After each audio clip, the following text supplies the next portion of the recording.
morning mga kalapatids. Abangan tayo ngayon. Concepcion, Tarlac. 105 kilometers. 4 laps ito. 4 laps. Naka-entry yung dalawang ibon natin sa 4 laps. Kaya abangan na tayo. Ang oras natin 8:48. Ayan. Pagdadatingan na yan anytime. Kaya abang-abang na tayo. Mga 8:57 yan. Yung mga padating ng ibon. Kaya antabay tayo mga kalapatids. Stay tuned tayo. Panahon natin, napakakulimlim ng panahon. Kaya abang-abang na tayo ngayon. Ayan, panahon natin napakakulimlim.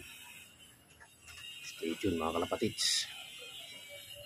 Stay tuned na tayo mga kalapatids. Abang-abang na tayo. Anytime may darating na dyan. Pagka dumating ng ganitong oras, ang speed nasa 1-2. Kaya abang-abang na tayo.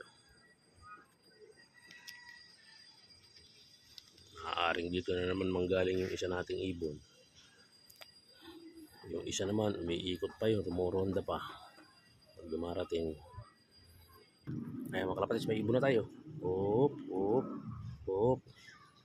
Si itim, ayan na. Pasok na itim.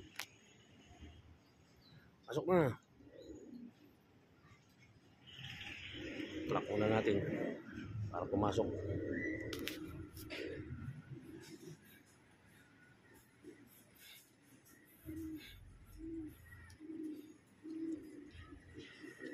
Plak muna natin mga kalapatids.